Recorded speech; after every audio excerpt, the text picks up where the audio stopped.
আল্লাহর কাছে জিলহজ মাসের প্রথম 10 দিনের নেক আমল যত বেশি প্রিয়, অন্য কোনো আমল এত বেশি প্রিয় না। আল্লাহ পাক এরকম কিছু অকেশন সৃষ্টি করে দিয়েছে, এমন কিছু উৎসব আল্লাহ পাক সৃষ্টি করে দিয়েছেন যেখানে মানুষ আমল গুছিয়ে আবারও আল্লাহর পথে ফিরে আসতে পারে। আমার কথা কি বোঝা যাচ্ছে?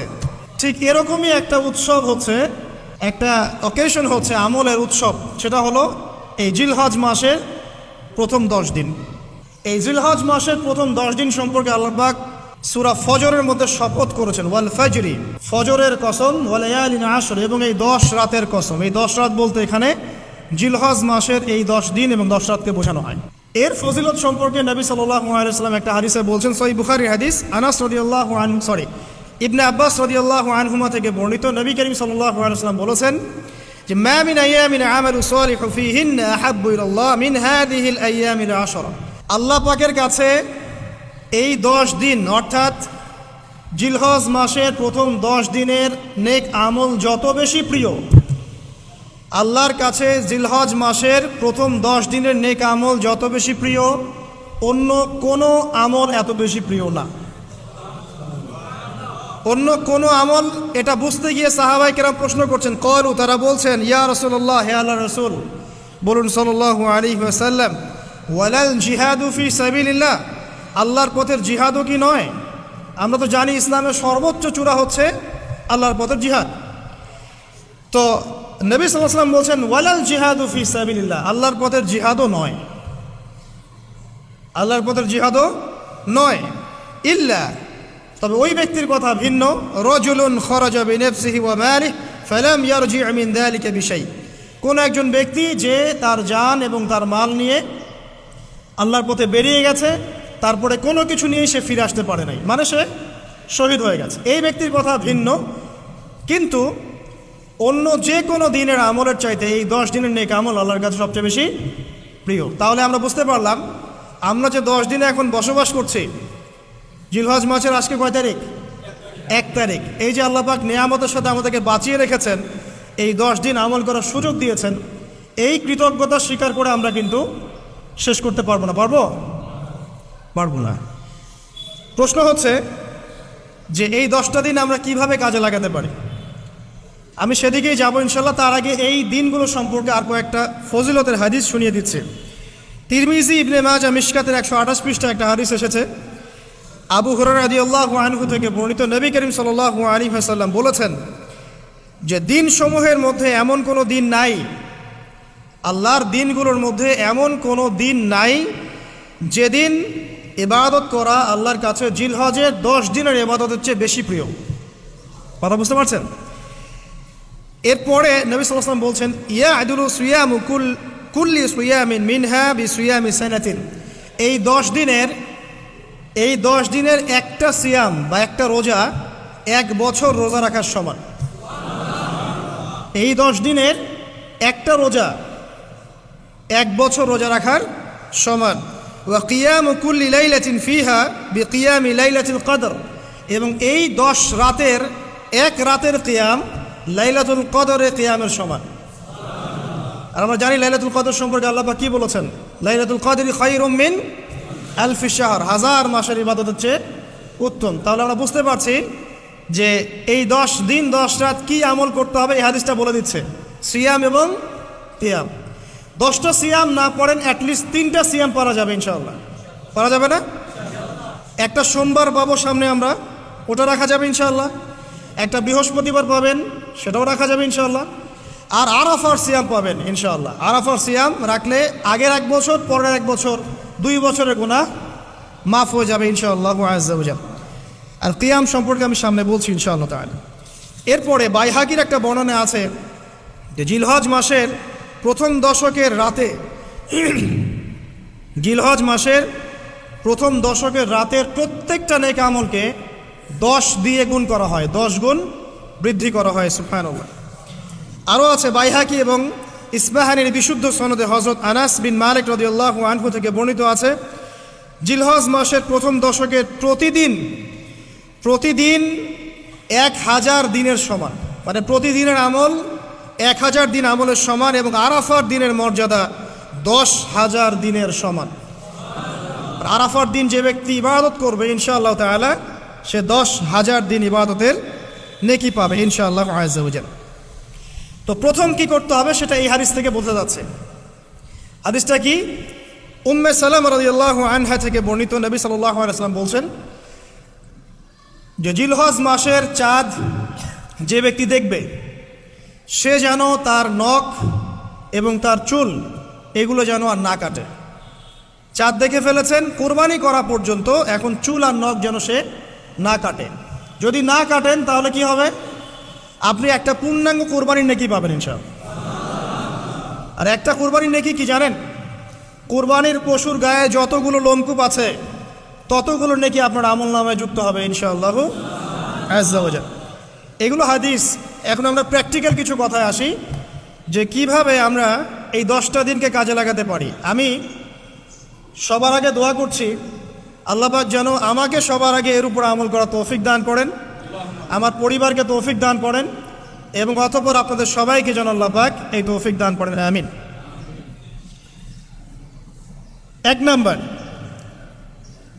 যদিও কাজটা খুব ডিফিকাল্ট এবং এই যুগে এই জেনারেশনের জন্য কাজটা অনেক বেশি ডিফিকাল্ট, অলমোস্ট ইম্পসিবলের মতো, সেটা হচ্ছে এশার নামাজের পরপর ঘুমিয়ে যাওয়া, তাই না ভাই? এই কাজটা এখন কোয়াইট ইম্পসিবল, এশার নামাজের পরপর ঘুমিয়ে যাওয়া। কিন্তু চেষ্টা করতে হবে, আল্লাহ তৌফিক দান করুক, 10টা-11টার মধ্যেই যেন আমরা ঘুমিয়ে পড়তে পারি। আল্লাহ পাক তৌফিক দান করুন, সবার আগে যেন আমাকে তৌফিক দান করে। কোনো কোনো রাত এমনও কেটে যায় ফজরের নামাজ পড়তে হবে জন্য সারা রাত জেগে থাকতে হচ্ছে। আর আমাদের সময়ে বারাকা কমে গেছে, জানেন? আমাদের সময়ের মধ্যে বারাকা কমে গেছে, এটাও কিয়ামতের সাইন। নবী সাল্লাল্লাহু আলাইহি ওয়াসাল্লাম বলেছিলেন কিয়ামতের আগে আগে একটা বছর একটা মাসের মতো চলে যাবে, একটা মাস একটা সপ্তাহের মতো যাবে, একটা সপ্তাহ একটা দিনের মতো চলে যাবে, একটা দিন একটা ঘন্টার মতো চলে যাবে। তাই হচ্ছে না এখন? এই 7 দিন আগে আমরা জুমা পড়লাম, দেখেন 7 দিন। এই যে গত কয়দিন আগেই আপনি কুরবানির পশু জবাই করলেন, আবার কুরবানির ঈদ আপনার সামনে। সময় খুব দ্রুত চলে যাচ্ছে, আমরা বুঝতে পারছি না। কারণ হচ্ছে, একটা কারণ আমি ফাইন্ড আউট করেছি, এটা হচ্ছে আমরা এখন ফজরের সালাতটাকে জামায়াতে গুরুত্ব দিচ্ছি না এবং ফজরের নামাজের পর থেকে আমরা জেগে থাকছি না। অনেকেই, বেশিরভাগই যারা থাকছে আলহামদুলিল্লাহ। এই কারণে ওই যে বরকতময় সময়টা সকালে, এটা আমরা পাচ্ছি না। এই কারণে দিনটা আমাদের ছোট হয়ে আসছে, দিনে কাজগুলো আমরা শেষ করতে পারছি না, রাত জাগতে হচ্ছে। আর রাত জাগলে তো ফজরে ওঠা সম্ভব হচ্ছে না। সো এই সমস্যাটা হচ্ছে ফজর কেন্দ্রিক, ফজরটাকে গুরুত্ব দিতে হবে সবচেয়ে বেশি। আল্লাহ পাক আমাকে তৌফিক দেখ, আপনাদের সবাইকে তৌফিক দান করুন। এই 10টা দিন আমরা প্র্যাকটিস করবো ইনশাআল্লাহ। রমাদান মাসে আমরা যেমন প্র্যাকটিস করেছিলাম 1 মাস আল্লাহর আনুগত্যের, এই 10টা দিন উৎসবের উৎসাহ নিয়ে আমরা আবার প্র্যাকটিস করবো ইনশাআল্লাহ আযজা ওয়া জাল। আর এই বিষয়গুলো বেশি বেশি প্রচার করবেন অনলাইনে, কারণ আমাদের জাতিটা, আমি জানি না সৌভাগ্য না দুর্ভাগ্য, আমরা খুব ইস্যু পাগল যাতে ইস্যু একটা ধরিয়ে দিবেন, এটা নিয়ে আসতে থাকবে, যে কোনো ইস্যু। নবী সাল্লাল্লাহু আলাইহি ওয়াসাল্লামকে অবমাননা করা হয়েছিল, এখন কয়জনের মনে আছে? মনে আছে কয়জনের? তারপরে ইস্যু চলে আসলো বন্যা, এখন কয়জনের মনে আছে যে বন্যা হয়েছিল? এখন আছে সেতু, এটা নিয়ে সবাই কথাবার্তা বলছে। এরপরে দেখবেন আরেকটা নতুন ইস্যু, সেতুর কথা মানুষ ভুলে যাবে।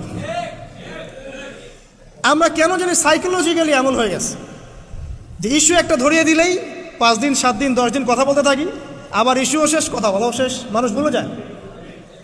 তো এই কারণে মনে করিয়ে দেওয়ার স্বার্থে জিলহজের 10 দিনের ফজিলত আমাদের সবাইকে মনে করিয়ে দেওয়া লাগবে, ঠিক আছে? অনলাইন অফলাইনে সবাই প্রচার করবেন। এই 10 দিন নেক আমলের জন্য একটা উৎসবের উপহার আল্লাহর পক্ষ থেকে। এই 10টা দিন যেন আমরা আল্লাহর পক্ষ থেকে এই উপহারকে কাজে লাগাই, বেশি বেশি নেক আমল করি, পরকালকে গুছিয়ে নেই। পারবো না ইনশাআল্লাহ? ইনশাআল্লাহ। প্রথম কাজ, আর্লি ঘুমিয়ে যাওয়ার চেষ্টা করা। 2 নাম্বার, ফজরের নামাজের মিনিমাম আধা ঘন্টা আগে ঘুম থেকে ওঠার চেষ্টা করা। ফজরের নামাজ কয়টা আপনাদের এখানে? 4:30টায়, 4টা বা 4:45টায় ওঠার চেষ্টা করতে হবে। আল্লাহ পাক তৌফিক দান করুন। ওযু ইস্তেঞ্জা করার পরে মিনিমাম 2 থেকে 4 রাকাত নফল নামাজ পড়বে, মিনিমাম 2 থেকে 4 রাকাত নফল নামাজ পড়বে। আমরা জানি যে আমরা নবী সাল্লাল্লাহু আলাইহি ওয়াসাল্লামের মতো তাহাজ্জুদ পড়তে পারবো না, পারবেন? তার 2 রাকাত নামাজে তিনি প্রায় 4 পারা কোরআন তেলাওয়াত করেছেন। 2 রাকাত নামাজে 4 থেকে 4.5 পারা কোরআন তেলাওয়াত করেছেন। আমরা কি পারবো? আমরা পারবো না। মিনিমাম 2 রাকাত নামাজ বা 4 রাকাত নামাজ তো পড়তে পারি। এবং ওই সময়টা হচ্ছে দোয়া কবুলের সময়। আল্লাহ পাক প্রথম আসমানে নেমে আসেন। আল্লাহ পাক কীভাবে নেমে আসেন এটা আল্লাহ পাকের ব্যাপার, এটা নিয়ে আমাদের মাথা ব্যথা ঘামানোর দরকার নাই। আল্লাহ নেমে এসে আহ্বান করতে থাকেন, কারো কি কোনো চাওয়া আছে আমার কাছে, আমি সেই চাওয়া পূরণ করে দিব। কেউ কি অসুস্থ আছো, আমাকে ডাকলে আমি শেফা দিয়ে দিব। কেউ কি আমার কাছে ক্ষমা চাইবে, আমি ক্ষমা করে দেব। কেউ কি আমাকে ডাকবে, আমি তার ডাকে সাড়া দেব। এভাবে ফজর পর্যন্ত আল্লাহ পাক আহ্বান করতে থাকেন, কিন্তু আমরা আসলে ঘুমিয়ে থাকি। আল্লাহ পাক আমাদেরকে মাফ করে দিন এবং এই নেক সময়গুলোকে কাজে লাগানো তৌফিক আল্লাহ পাক দান করুন, আমিন। এরপর আমরা চলে আসবো ইনশাআল্লাহ ফজর জামাতে। এবং নামাজের বাহ্যিক মাসআলাগুলোকে নিয়ে বেশি বাড়াবাড়ি করবেন না, অভ্যন্তরীণ বিষয় নিয়ে ফোকাস করেন। বাহ্যিক মাসআলা নিয়ে আমরা যথেষ্ট বাড়াবাড়ি করেছি। অভ্যন্তরীণ যে বিষয়টা আছে, নামাজের আধ্যাত্মিকত্ব, নামাজের রুহানিয়াত, নামাজের মাআরিফত, আল্লাহকে পাওয়া, নামাজের আত্মশুদ্ধি, ইহসান, এটা নিয়ে বেশি ফোকাস করেন। আমরা তর্ক করি হাত বাঁধা নিয়ে, তাই না? হাত বাঁধা নিয়ে, রফুল ইয়াদাইন নিয়ে, আমিন নিয়ে, এগুলো নিয়ে আমরা তর্ক করি। কয়জন তর্ক করেছি যে নামাজে কতটুকু মনোযোগ থাকলো তাই নিয়ে? কোনটা বেশি ইম্পর্টেন্ট? নামাজ যদি মনোযোগই না থাকে, আমার হাত বাঁধা দিয়ে আল্লাহ পাক যা আসে নাকি? একটা বাহ্যিক আমল করেছি, আল্লাহ পাক নেকি দিবেন, ঠিক আছে ইনশাআল্লাহ। নামাজের ইহসানটা সবচেয়ে বেশি গুরুত্বপূর্ণ নয় কি? ফাওয়াইলুল লিল মুসাল্লিন আল্লাযীনা হুম আন সালাতিহিম সাহুন, যারা নামাজ সম্পর্কে উদাসীন। তো নামাজে দাঁড়িয়ে যদি আমি সারা দুনিয়ার বিষয় চিন্তা করতে শুরু করি, তাহলে আমার হাত কোথায় বাঁধলাম এটা কি আল্লাহ পাক দেখবেন? আল্লাহ পাক আমাদেরকে বোঝার তৌফিক দান করুন যে মূল বিষয় কোনটা সেটা নিয়ে ফোকাস করি। আমরা মুসলিমরা জাতি হিসাবে এখন মূল বিষয়গুলোকে বাদ দিয়ে গৌণ বিষয় নিয়ে বেশি ফোকাস করি। এটা আমাদের অধঃপতনের অন্যতম একটা কারণ। আল্লাহ পাক আমাদেরকে বোঝার তৌফিক দান করুন, আমিন। জামাতে নামাজ পড়ার পরে আপনারা চলে যাবেন না হুট করে, এখানে বসে থাকবেন। বসে বসে তাসবিহ তাহলিল করবেন, জিকির আজকার করবেন। খুব কমন তাসবিহ আছে কিছু, আয়াতুল কুরসি পড়বেন একবার, সূরা ফালাক, ইখলাস, নাস 3 বার করে পড়বেন। তারপরে আল্লাহুম্মা আনতাস সালাম ওয়া মিনকাস সালাম তাবারাকতা ইয়া যাল জালালি ওয়াল ইকরাম পড়বেন। আল্লাহুম্মা আইন্নি আলা যিকরিক ওয়া শুকরিকা ওয়া হুসনি ইবাদাতিক পড়বেন। আল্লাহুম্মা ইন্না নাসআলুকা ইলমান নাফিআন ওয়া আমালান মুতাকাব্বালান ওয়া রিজকান তাইয়্যিবা, এটা পড়বেন। দরুদ শরীফ পড়বেন 10 বার। তারপরে পড়বেন রাদিতু বিল্লাহি রাব্বান ওয়া বিল ইসলামি দীনান ওয়া বি মুহাম্মাদিন নাবিয়্যা 3 বার। হাসবি আল্লাহ লা ইলাহা ইল্লা হু আলাইহি তাওয়াক্কালতু ওয়া হুয়া রাব্বুল আরশিল আযীম 7 বার। সুবহানাল্লাহি ওয়া বিহামদিহি আদাদা খালকিহি ওয়া রিদা নাফসিহি ওয়া জিনাতা আরশিহি ওয়া মিদাদা কালিমাতিহি 3 বার। তারপরে আর অনেক আছে, বলতে গেলে আসলে সময় শেষ হয়ে যাবে। আমি একটা বইয়ের নাম বলে দেই, এই বইয়ের মধ্যে সব পাবেন, ঠিক আছে? বইটার নাম হচ্ছে হিসনুল মুসলিম। কি নাম? হিসনুল মুসলিম। অ্যাপসও আছে, পকেটে অ্যাপস রাখতে পারেন, পকেট সাইজ বই পাওয়া যায়, পকেটে রাখতে পারেন। নামাজের পরে খুলে খুলে পড়বেন। এগুলো করতে গিয়ে আপনাকে কেউ বাধা দিবে? এগুলো করলে কি আপনি সন্ত্রাসী হয়ে যাবেন, মৌলবাদী হয়ে যাবেন, জঙ্গি হয়ে যাবেন? এই আমলগুলো করবেন, ছাড়বেন না, ঠিক আছে? আমল ছাড়বেন না। আমল সেই জিন্দেহি বানতা, একটা কথা আছে, আমল দিয়েই জীবন গঠিত হয়, জীবন গড়ে। আল্লাহ পাক তৌফিক ইনায়াত করুন। আরেকটা কথা বলি, ফজর নামাজের পরে চেষ্টা করেন আধা ঘন্টা থেকে 1 ঘন্টা কোরআন তেলাওয়াত করার জন্য। পারা যাবে ভাই ইনশাআল্লাহ? আবার বলছি, প্রত্যেক হরফে 10 নেকি পাবেন ইনশাআল্লাহ। কোরআন তেলাওয়াত করলে অর্থ না বুঝেও যদি তেলাওয়াত করেন, প্রত্যেক হরফে 10 নেকি পাবেন ইনশাআল্লাহ। কিন্তু অর্থ না বুঝলে কোরআনের হক আদায় হয় না। আবারও বলছি, আমি যা বলেছি সেটা বলতে আমি দ্বিধা করছি না। আমি বলছি কোরআন তেলাওয়াত করলে প্রত্যেক হরফে আপনি 10 নেকি করে পাবেন। বোঝেন আর নাই বোঝেন, তাফসির বোঝেন আর নাই বোঝেন, অর্থ বোঝেন আর নাই বোঝেন, প্রত্যেক হরফে কি পাবেন? 10 নেকি পাবেন। কিন্তু অর্থ না বুঝলে, অনুধাবন না করলে কোরআন নাজিলের মূল হক আদায় হবে না।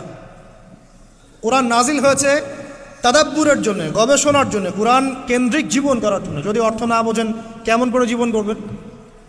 আর যতটুকু বুঝবো আলহামদুলিল্লাহ, যেটা বুঝবো না ওলামায়ে কেরামের কাছে যাবো, জিজ্ঞাসা করবো, জেনে নিব, সিম্পল। আমি তো সব বুঝবো না, বুঝবো?